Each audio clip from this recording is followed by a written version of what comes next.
Olá, meu nome é Rafael, eu vou fazer a introdução do nosso trabalho, ao qual depois os dois colegas do grupo vão participar também, explicando sobre os métodos de propagação de plantas ornamentais, a quais a gente escolheu o gladiolo, e aqui a gente tem um bulbo para tal, e a rosa, que a gente tem aqui o cavalo, e depois o nosso colega vai trabalhar com o cavaleiro e tudo mais. A disciplina de floricultura e paisagismo, com a professora Alexandra e a professora Carla. E a gente vai falar, no momento de hoje, mais sobre as propagações mesmo. Existem dois tipos principais, que são os existentes mesmo, né? Que é a assexuada, principalmente por semente, quando a gente tem interesse em valorizar a variabilidade genética. A gente vai obter variantes onde os filhos, né, vamos dizer, popularmente falando, venham a trazer resultados em relação diferentes, geneticamente falando, em relação à planta-mãe. E aí isso é interessante para armazenamento de sementes, para recombinações, melhoramento genético e tudo mais. Já a assexuada, ela vai ser mais no foco quando você não tem interesse nessa variabilidade genética, mas tem interesse em preservar algumas características daquela planta de interesse. Então você meio que faz o clone dela através de alguns processos de propagação assexuada.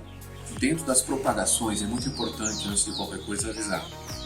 Quando você vai escolher as espécies, você deve conhecer os hábitos de crescimento e as possibilidades que aquela espécie lhe permite. Baseado nisso, você consegue tomar as decisões mais adequadas para o processo de propagação correto para aquela espécie.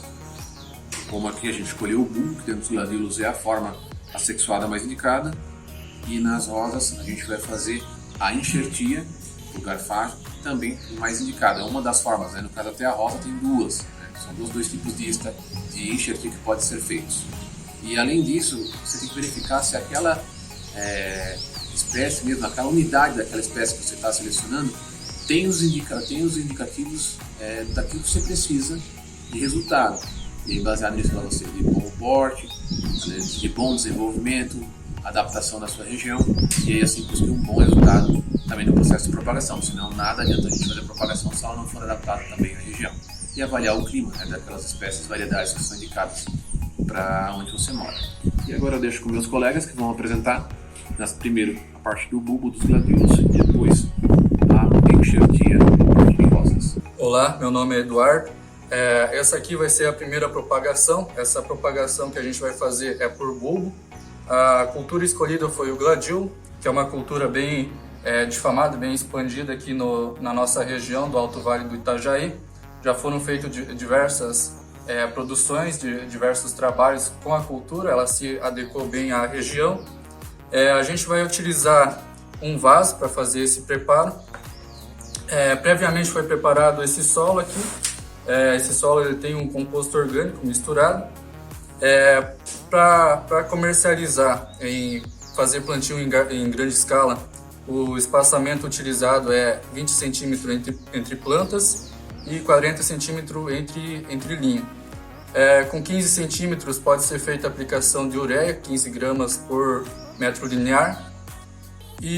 Mas aqui a gente vai, como aqui já não vamos utilizar adubação química, a gente vai colocar uma quantidade de solo aqui dentro do vaso.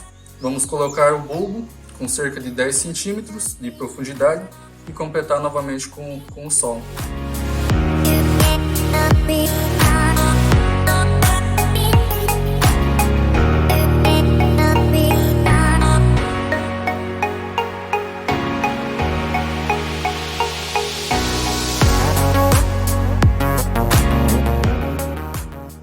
Agora que deixamos com cerca de 10 centímetros de profundidade, nós vamos colocar o bulbo no centro do vaso.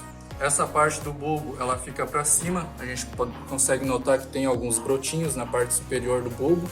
Essa parte aqui, onde vai sair as raízes, então ela fica para baixo. Agora é só finalizar, completar o vaso com solo e está preparado.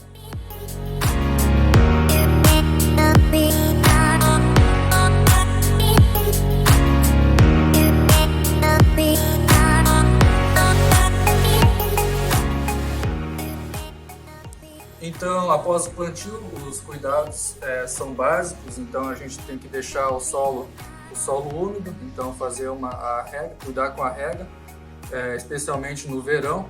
Se adicionar a cobertura, uma palhada por cima, então essa rega pode ser menos frequente. E outros cuidados também com lebre, pragas, então é bem interessante. Então, seria isso. Então, dando continuidade ao nosso trabalho, eu sou o Marlon, faço parte da equipe também. E o segundo método de propagação que a gente vai fazer é a enxertia do tipo garfagem. Basicamente, a gente vai utilizar a espécie da rosa. Então, aqui a gente tem o cavaleiro, que é a parte de cima, né, o enxerto. O porta-enxerto, que é uma variedade já cultivada num vaso, já preparada, e é um porta-enxerto adaptado às condições, então, sobretudo, de solo. A gente vai utilizar também um canivete afiado, uma tesoura de poda e plástico sulfilme para fazer o enrolamento da enxertia. Quando a gente trabalha a questão da enxertia, é sempre importante lembrar que a planta matriz, que foi a que está no vaso, ela deve ter características sanitárias boas, não deve ter doenças, deve ser uma planta bem preparada para isso. E do mesmo jeito, o enxerto ele deve ter condições sanitárias, bem como a variedade que a gente deseja enxertar. Geralmente o enxerto é porque é uma variedade suscetível a condições de patógenos ou de solo que não seja viável. Então a gente usa o porta-enxerto para dar essa adaptação. Bom, começando o processo. A primeira parte com o porta-enxerto, a gente vai separar um ramo dele que seja de interesse. Então a gente vai cortar próximo, mais ou menos na metade do entrenó, deixar essa área separada, certo? Que vai ser a área onde vai ser feito a enxertia. Quando a gente separa o enxerto, a gente vai escolher um ramo que tenha mais ou menos o mesmo diâmetro do porta-enxerto. Então a gente separa ele, certo? E a gente vai deixar uma gema separada. A gente pode perceber aqui que ele tem uma gema que vai dar origem à nova planta. Então, a partir do enxerto. Pegando o canivete, a gente vai fazer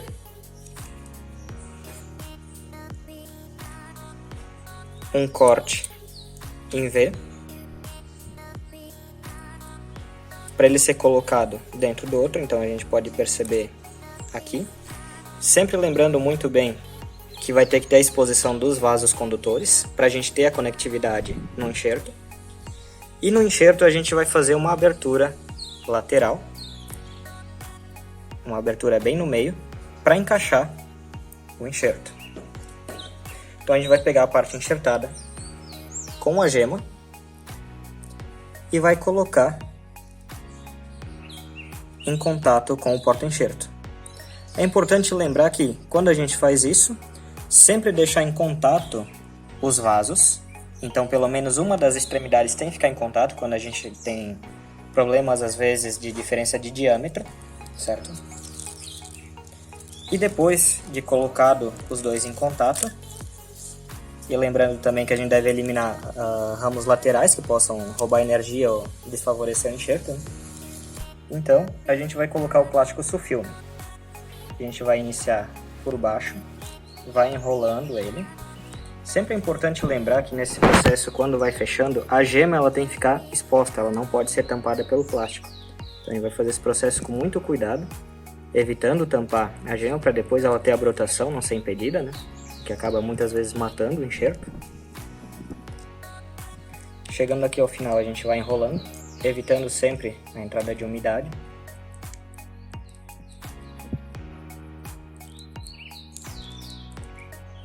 E prende no final. Assim a gente tem a enxertia, que é o nosso segundo processo.